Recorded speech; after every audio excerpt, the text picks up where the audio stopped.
How to fix PS5 NP-102945-1 error.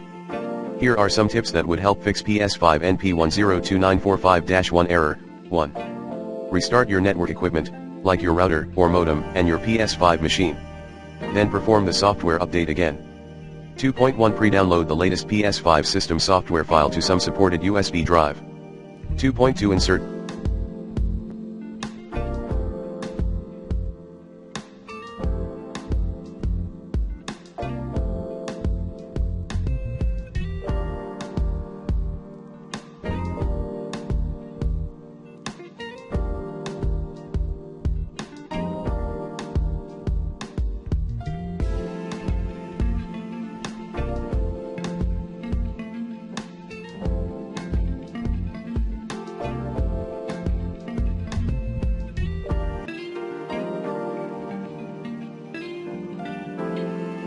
the drive to your PS5, and try updating your PS5 later.